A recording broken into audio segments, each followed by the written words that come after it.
तो लखनऊ से हमारे साथ तो वही गायिका जुड़ी हुई हैं जिनसे हम बातचीत करेंगे। सीधे लखनऊ लिए चलते हैं आपको। शीलू श्रीवास्तव जी हमारे साथ जुड़ गई हैं। बहुत स्वागत है आपका।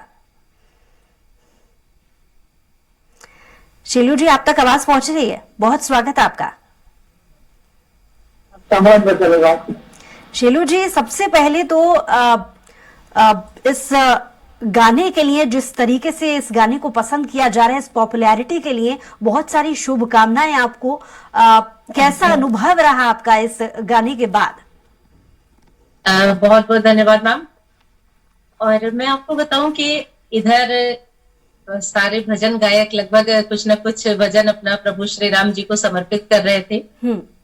तो थोड़ा सा शेड्यूल मेरा बिजी था, लेकिन फिर मेरे कुछ लोग जो मेरे गानों को बहुत पसंद करते हैं, उनके कॉल आए मेरे पास, कहने लगे कि सबके जो है भजन आ रहे हैं, तुम्हारा कुछ अभी नहीं। तो मैंने कहा हाँ। तो मैंने इसको बहुत मान के चलिए कि बहुत शॉर्ट टाइम में जो मेरे राइटर हैं वो मुंबई में रहते हैं, मृत्युंजय सिंह सिप्पी जी, और म्यूजिक डायरेक्टर हैं के संतोष रॉय, जो कि जितने भी मतलब फोक के रियलिटी शोज होते हैं उनकी म्यूजिक डायरेक्टर हैं, वो भी मुंबई में ही रहते हैं, जिन्होंने म्यूजिक दिया। तो मैंने उनको रैंडमली कॉल किया, मैंने कहा सर मुझे एक भजन के लिए, तो मान के चलिए कि बहुत शॉर्ट टाइम में इतना सारा उनको काम करना था, लेकिन उन दोनों लोगों ने जल्दी जल्दी में मुझे भजन लिख के दिया, म्यूजिक बनाया, और इतने कम टाइम में लोग इतना पसंद कर रहे हैं। तो ये मेरे लिए बहुत खुशी की बात है कि मतलब बहुत जल्दी में ये कंटेंट बना और इतना मतलब लोग पसंद कर रहे हैं। तो ये मैं अपनी जितनी भी लिसनर्स हैं, मेरे सुनने वाले, सबका मैं बहुत तहे दिल से आभार व्यक्त करती हूँ। इस गाने के बारे में और थोड़ा बताइए आप, इस भजन के बारे में कि किसने लिखा है, कंपोज किस तरीके से हुआ, और इसको कंपोज करते समय का कुछ आपका अनुभव रहा हो तो वो भी हमारे साथ दर्शकों के साथ साझा करिए। बिल्कुल बिल्कुल मैम।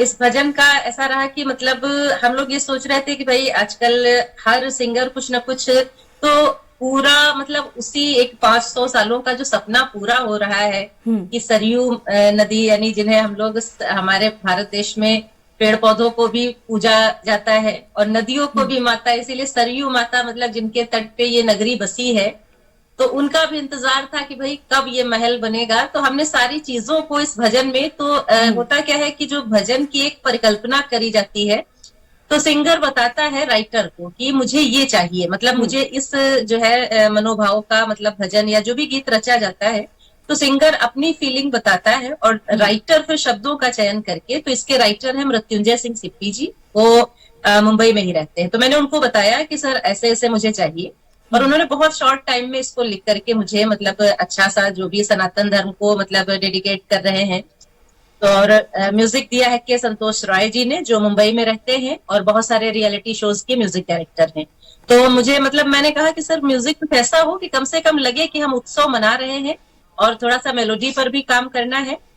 तो हम लोग चूंकि मतलब सीख भी रहे हैं, शास्त्रीय संगीत की भी आराधना थोड़ी बहुत चल रही है, तो उन्होंने फिर एक राग बेस्ड मतलब फाउंडेशन राग दरबारी लेकर के इसका म्यूजिक, तो कुल मिलाकर के तीनों लोग, सिंगर, म्यूजिक डायरेक्टर, राइटर, तीनों लोगों ने मिलकर के इसको अच्छा बनाने की कोशिश करी, और आफ्टर ऑल ये काफी अच्छा कंटेंट, सुनने में भी अच्छा लग रहा है, राग बेस है और पूरी बात कही गई है जो आज के टाइम में चल रही है। बिल्कुल, जिस तरीके से आप कह रही हैं लोग भी उसी तरीके से इस भजन को बहुत पसंद कर रहे हैं। आपसे बातचीत हम जारी रखेंगे, लौटेंगे आपके पास, लेकिन इसी बीच एक और आपका जो गाना है उसे अपने दर्शकों को सुनाते हैं कि कितने भक्ति भाव से आपने इस गीत को गाया है।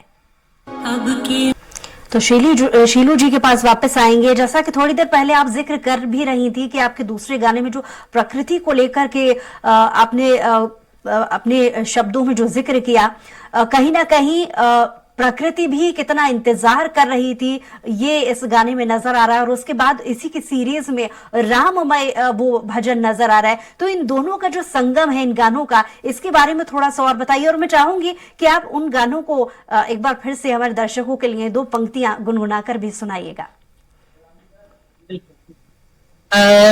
वैसे तो ये गाना अभी मेरा जो रिलीज हुआ है ये तो बज ही रहा है, लेकिन अभी कल ही मेरी प्रस्तुति थी बाहर फर्रुखाबाद में, क्योंकि पूरे भारतवर्ष में रामोत्सव मनाया जा रहा है और सब जगह गीत संगीत गुनगुनाए जा रहे हैं। तो मैं एक जो ऑथेंटिक गीत है, स्वर सामग्री लता माँ का, तो 2 लाइनें, क्योंकि हर सनातन धर्म का प्रेमी, हर प्रभु श्री राम भक्त इंतजार कर रहा था इस दिन का। तो मैं 2 लाइनें इस भजन की गुनगुनाऊंगी। ये लता जी का गाया हुआ है जी। और मीराबाई का भजन है। हम्म,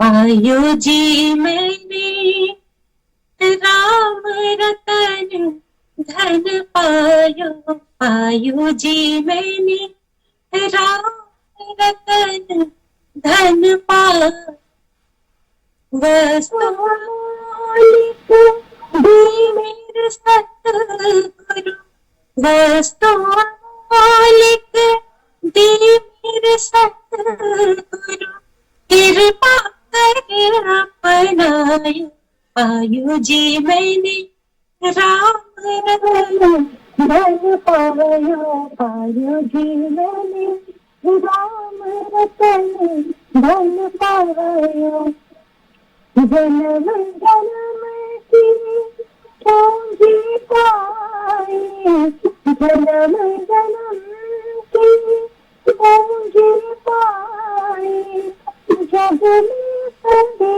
खोवायो, पायो जी मैंने जग में सभी खोवायो, पायो जी मैंने राम रतन धन पायो, पायो जी मैंने राम रतन धन पायो, मीरा की प्रभा गिरधर नागर, मीरा की प्रभा गिरधर नागर, हर शहर से गायो, पायो जी मैंने बहुत बढ़िया। राम रतन धन पायो, पायो जी मैंने राम रतन धन पायो। बहुत बढ़िया।